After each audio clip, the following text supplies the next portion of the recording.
आज मैं आपको राजस्थान के फेमस मकर संक्रांति पे बनने वाले बहुत ही ज्यादा क्रिस्पी और कुरकुरे पोस्ट बड़े बनाना बताती हूँ कैसे बनाए जाते हैं। इन बड़ों की खासियत ये है कि ये और बड़ों से इनका टेस्ट अलग होता है, उसकी वजह से ये खाने में बहुत ही ज्यादा टेस्टी लगते हैं, जो कि आप सभी को बहुत ज्यादा पसंद भी आएंगे। तो चलिए देख लेते हैं इनको कैसे बनाया जाता है। बड़े बनाने के लिए ये हमने 1 कप मूंग की दाल ली है। ये टूटी वाली दाल है, आप चाहें तो साबुत दाल का भी इस्तेमाल कर सकते हैं। 1 कप लोबिया, आप चाहें तो इसकी दाल का भी इस्तेमाल कर सकते हैं। आधा कप मोट की दाल, देखिए ये इस तरीके की होती है। इन बड़ों को, इन तीनों दालों को मिक्स करके बनाया जाता है। अगर आपके पास लोबिया नहीं है तो आप इसकी जगह मूंग और मोट को मिक्स करके भी बना सकते हैं, वो भी बड़े खाने में टेस्टी लगते हैं। अब हम तीनों दालों को ओवरनाइट पानी में भिगो देते हैं। हमने तीनों दालों को ओवरनाइट भिगो दिया है।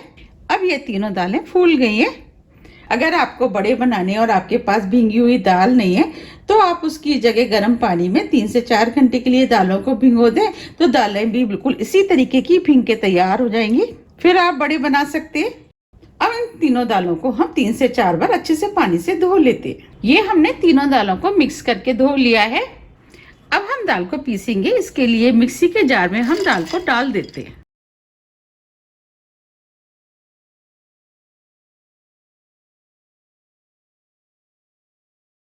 ये 1 इंच अदरक का टुकड़ा लिया है, वो भी डाल देते। ये हमने 4 हरी मिर्च लिए, इन्हें हम तोड़ के डाल देते हैं। मिर्च आप अपने टेस्ट के अनुसार थोड़ी सी कम या ज्यादा भी कर सकते हैं, लेकिन बड़े ये थोड़े से तीखे ही बनाए जाते हैं। अब 1 टेबल स्पून पानी डाल करके हम मिक्सी से इस दाल को दरदरा पीस लेते हैं।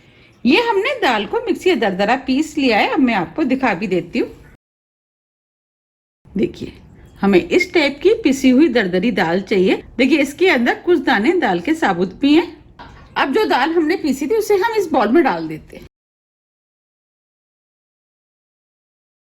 अब जो दाल बची है उसे भी हम बिल्कुल इसी तरीके से पीस के तैयार कर लेंगे। ये हमने सभी दाल को पीस लिया है। अब हम इस दाल को 5 मिनट के लिए इस तरीके से फेंट लेते हैं। फेंटने से क्या होगा कि जब हम बड़े बनाएंगे तो बड़े फूले फूले और क्रिस्पी बन के तैयार होंगे। 5 मिनट करीब हो गए हैं। अब ये दाल फूल गई है, उसका कलर भी चेंज हो गया है। बस हमें इसी टाइप की दाल चाहिए। अब हम बड़ों में डालने के लिए मसाला बना लेते हैं। मसाले के लिए 2 टीस्पून साबुत धनिया लिया है, वो हम पैन में डाल देते हैं। 1 टेबल स्पून सौंफ, इससे फ्लेवर अच्छा आएगा। आधी टीस्पून जीरा, 6 से 7 लौंग, 12 से 15 काली मिर्च।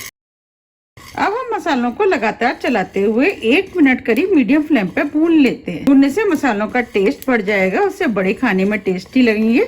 1 मिनट करीब हो गया है। अब ये मसाले भी भुन गए, मसालों का हल्के सा कलर भी चेंज हो गया है।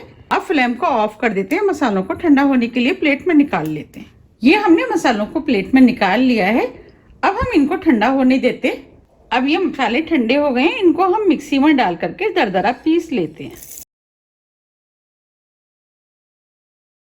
ये हमने मसाले को मिक्सी से दरदरा पीस लिया है। जो हमने मसाला पीसा था उसे हम इस बैटर में डाल देते हैं।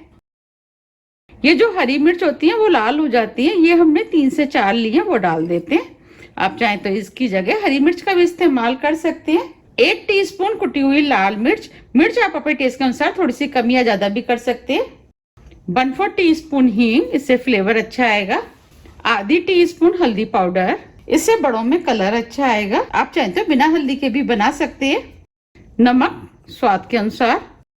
ये हमने 100 ग्राम पालक लिया, जिसे छोटे छोटे पीस में काट लिया है, वो डाल देते हैं। पालक डालने से बड़े देखने में भी सुंदर लगेंगे और खाने में भी टेस्टी लगेंगे। थोड़ा सा हरा धनिया, इससे फ्लेवर अच्छा आएगा, बड़ों में चटपटा टेस्ट आए उसके लिए 1 टेबल स्पून चाट मसाला लिया है, वो डाल देते हैं। आप चाट मसाले की जगह अमचूर पाउडर का भी इस्तेमाल कर सकते हैं। अब हम सभी चीजों को अच्छे से मिक्स कर लेते हैं। आप चाहें तो पालक की जगह मेथी या बथुए का भी इस्तेमाल कर सकते हैं। अगर आपको मेरी रेसिपी पसंद आ रही है तो आप रेसिपी को लाइक कर दीजिएगा, और अभी तक आपने मेरे चैनल को सब्सक्राइब नहीं किया है तो आप चैनल को भी सब्सक्राइब कर दीजिएगा और बेल आइकन को भी प्रेस कर दीजिएगा, जिससे कि मैं जब भी नई वीडियो अपलोड करूँ उसका नोटिफिकेशन आपको सबसे पहले आए। अब ये सभी चीजें अच्छे से मिक्स हो गई है। चलिए बड़े बना लेते हैं। अब हम बड़ों को और भी ज्यादा क्रिस्पी बनाने के लिए इसके अंदर 1 टेबल स्पून गरम ऑयल डाल देते हैं। और ऑयल को मिक्स कर देते हैं।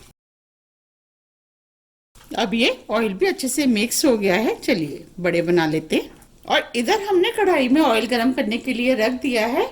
अब इधर ऑयल भी गरम हो गया है। हमें बड़ों को फ्राई करने के लिए मीडियम हाई ऑयल गरम चाहिए। हम इस तरीके से बैटर में से बड़े बनाते जाएंगे और कढ़ाई में छोड़ते जाएंगे। साइज आप अपने हिसाब से बना लें और उस हिसाब से आप बड़ों को बनाते जाएं और कढ़ाई में छोड़ते जाएं।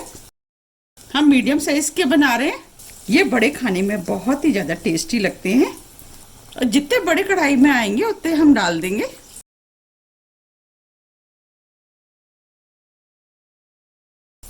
अब ये बड़े हमने कढ़ाई में डाल दिए। अब हम इन्हें मीडियम फ्लेम पे फ्राई होने देते हैं। जब ये हल्के गोल्डन कलर की हो जाएंगे इसके बाद हम इनको पलटेंगे। अब ये हल्के गोल्डन कलर के हो गए हैं, इनको हम पलट देते हैं।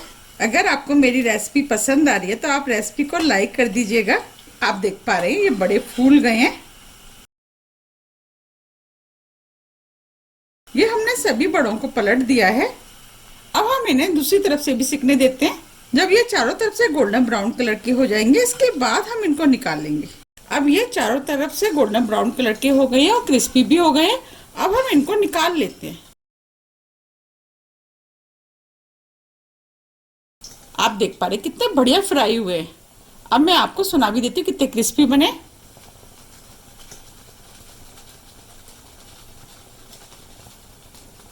बने हैं ना क्रिस्पी।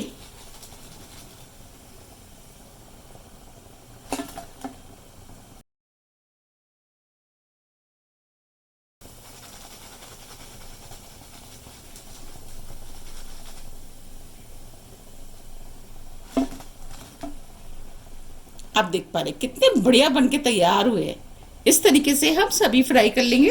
अभी ये सभी करारे और क्रिस्पी और चटपटे पोस्ट बड़े बनके तैयार हो गए हैं। आप देख पा रहे कितने बढ़िया बने। अब हम इन्हें सर्व कर लेते हैं। आप इन्हें टमाटो केचप, हरी चटनी आप किसी के साथ भी खा सकते हैं।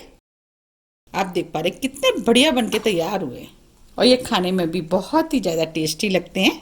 आप इन्हें बनाइए, खाइए, फिर मुझे कमेंट्स करके ये जरूर बताइए कि आपके ये कैसे बने। ये खाने में बहुत ही ज्यादा क्रिस्पी और टेस्टी बनके तैयार होते हैं।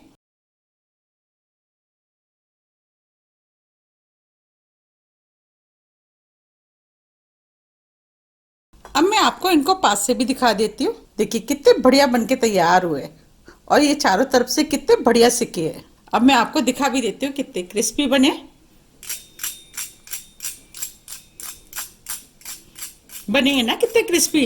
ये ऊपर से क्रिस्पी होते हैं और अंदर से सॉफ्ट। अब मैं आपको तोड़ के भी दिखा देती हूँ। देखिए अंदर तक कितने बढ़िया सिके।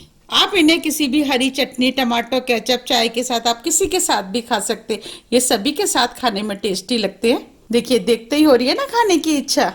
आप मुझे कमेंट्स करके ये जरूर बताइए कि आप इन्हें कब बना रहे हैं। आप मेरे कहने से एक बार इनको जरूर ट्राई कीजिएगा, आपको भी ये बहुत ज्यादा पसंद आएंगे। अगर आपको मेरी रेसिपी थोड़ी भी पसंद आती है तो रेसिपी को लाइक कीजिए, चैनल को सब्सक्राइब कीजिए और ज्यादा से ज्यादा शेयर कीजिए। अब हम फिर मिलते हैं इसी तरह की टेस्टी रेसिपी के साथ। जब तक के लिए नमस्कार।